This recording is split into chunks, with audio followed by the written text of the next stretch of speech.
Welcome back. Popular short-term rental sites like Airbnb and Vrbo have completely transformed the vacation planning experience. However, in cities like NYC, these platforms have become a hub for what many are calling illegal hotels. To address this issue, Local Law 18 mandates that hosts who rent out housing for less than 30 days must register before accepting any payment for bookings made through these platforms. Joining me to discuss the law is Chair of the WSNA's Illegal Hotel Committee, Tom Cayle. Tom, thank you so much for joining me. Thank you for having me, and I'm not spending the night. Right, no, sure, we're not. Nope. Right. 20 of my best friends won't be here tonight having a party. We'll just have a conversation, and I'll go on my merry way. Right. So I want to talk just about that, like Airbnb and Vrbo, as we mentioned. New York City law is requiring these booking platforms to register before they can begin collecting any money from rentals. Can you expand on this, and why is there even a need to register? Okay, let me cover a couple of things for you. Local Law 18, which was actually passed on December 8th in 2021, became law in January of 2022. Doesn't in fact change any of the architecture of the existing state and city housing laws. All Local Law 18 does is require platforms and hosts to register with the city because they're doing business in the city. What we found in 2015, Santa Monica in California, they passed a similar law. And they required that the platforms and the hosts, once they carried out a financial transaction within their jurisdiction, then they had to be registered as a business in the municipality. Previous to that, Airbnb and the other platforms, they had claimed that they were immune from any kind of regulation because they said, well, we're just a platform. We're just providing, we're a publisher. So this is our First Amendment right. And the Communications Decency Act, which had been passed in 1998, gave platforms immunity for people using the platform and doing something or proposing something on the platform that was illegal. So the platforms all said, well, Communications Decency Act, you can't hold us responsible for hosts advertising and or carrying out rentals in the city, which are in fact against our law. Airbnb sued city of Santa Monica 3 times, lost 3 times. So when that happened, we realized, this is the direction that cities have to go. You can't advertise their right, you can't restrict their right to advertise. First Amendment. They can advertise anything they want. But once they enter into a financial transaction within the jurisdiction, then what business in New York City isn't regulated? So it now becomes a business, and it's not necessarily like just like some certain other sites will just be there for people to do whatever they have to do, but now it's considered a business, is what you're saying? Oh, it's completely a business. Inviting people to come into your home and charging them for being there, that's a business. There's a financial transaction. This isn't home sharing. This isn't saying, hey, man, wow, we are so great. You have to come and stay in our place. And money, no, we're friends. I'm not charging you money. I'm cooking you blueberry pancakes. No. This is Airbnb is a business. They're a $30 billion, $40 billion business. They make money. They make money by having hosts rent space. That's a business. And again, there's not a business in New York City which isn't regulated except for drugs, prostitution, and counterfeit goods.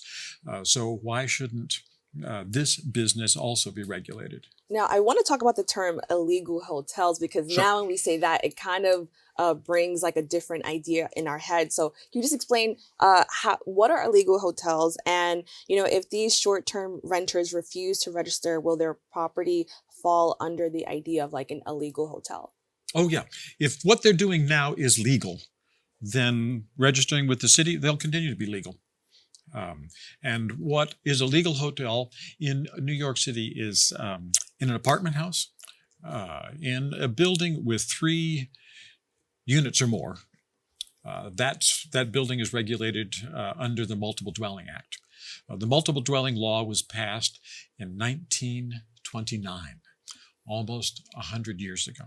And the multiple dwelling law says that you can't rent a Class A apartment, which is what most residential apartments are. You can't rent a Class A apartment for less than 30 days unless you are the primary leaseholder, you are on site, and then you can rent to a roomer or boarder for less than 30 days. But those are the requirements of multiple dwelling law, is that you have to be the primary leaseholder, you have to be on site. Then you have an extra bedroom, you rent it for tourists over a weekend or for less than 30 days. That's legal to do.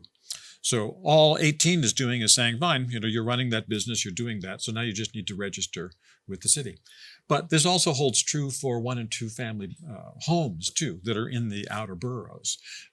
According to the building code and the housing maintenance code, those properties, 1 and 2 family homes, are exclusively for residential housing. Again, if you're in a 1 or 2 family home and you live in that unit and you have an extra bedroom, then you can rent it out. That is legal to do. What you can't do is take your second unit and rent it out exclusively as a transient property, so that you just have people coming in for less than 30 days. That's illegal, and it always has. LL 18 isn't changing that reality. It's only saying to the platforms and to the hosts, oh, by the way, you have to comply with New York City law, which Airbnb and the hosts have refused to do since, Airbnb went online in 2008. So they've just refused. The city's asked them repeatedly, said, please comply with our laws. And Airbnb has said, oh, no, we're not doing anything. We're just allowing people to rent their spaces. Now, can you just expand? We talked about local law 18 a few times. Can you just explain what that is, but also why are these people against it? It seemingly seems like, oh, well, all you got to do is just one thing and you can go as normal. So why are people possibly against this? Well, Airbnb is against it because last year, by breaking the law, the New York City market made them $85 million.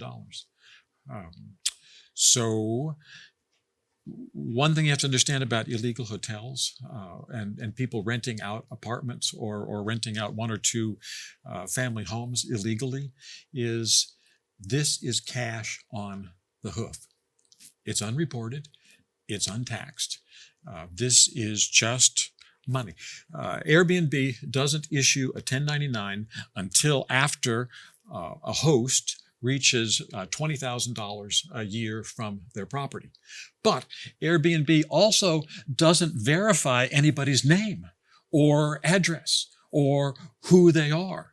And in fact, in their SEC filing, they say, this is their filing. They gave to the SEC when they filed for their IPO. They say, we cannot guarantee the safety of our hosts, guests, and or third parties. We do not verify the identity of all of our hosts and guests, nor do we verify or screen for third parties which might be there. So Airbnb has no idea who their users are.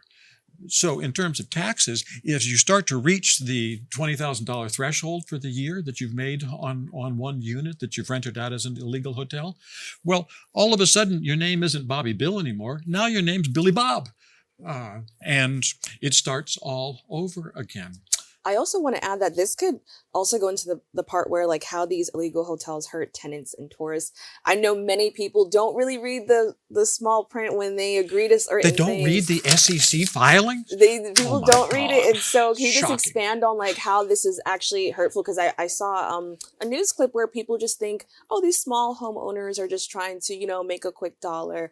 Can you just expand on maybe why that's not the case and how it may actually hurt tourists? Well, but what you just said is the key to it.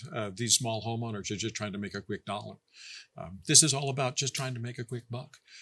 Airbnb and these other platforms realized that through the internet, there was a quick and easy way for them to hook up their hosts and their guests, and that they could make a percentage of that when that happened. So it's suddenly really attractive. So if you can go around, for instance, and rent 5, 6, 7, 8 different apartments, and they become part. And then you become a super host, Right. and then you have these 8 apartments that you rent out serially. You don't live there; they're not yours. You're just renting the apartment, and then you charge above what your rent is on that apartment. So we've seen operators in New York City with as many as 156 units that they have been able to get control over. You go to a landlord and you say, how much is this studio? $2,000? I'll give you $2,500 for it. And now I'll turn around and I'll rent it for $200 a night. So I'll make $6,000 a month off of this apartment that I'm paying $2,500 for, and I'm paying $500 over what the landlord wants. Landlord's happy. Guests come. They write me great reviews. This is terrific. Okay. So now New Yorkers can't rent these apartments anymore.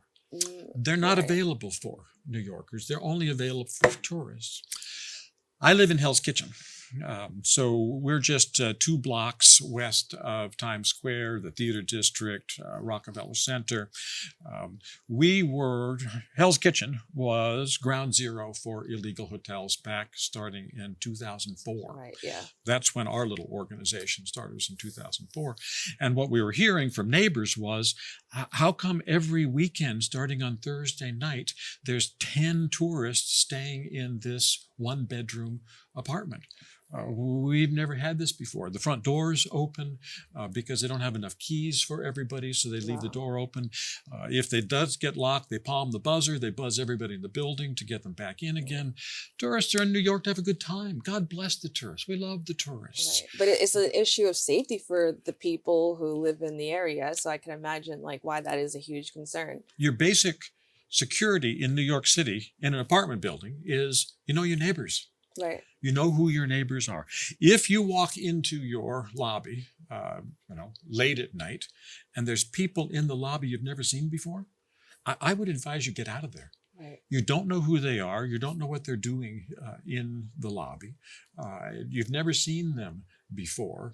That is a recipe for getting hurt.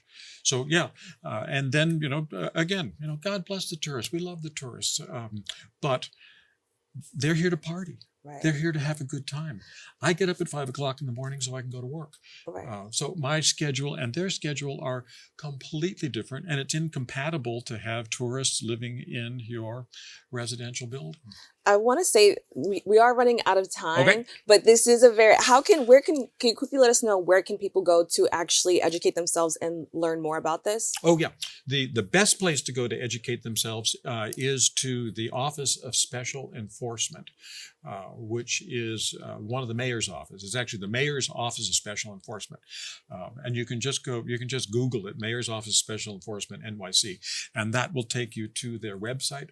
Their website explains the law, explains the registration, explains if you want to register, what it is that you have to do, and explains what are all the rules around registration, which are necessary, because basically what you're doing is you're registering to say, we agree to comply with the existing rules and laws in New York City.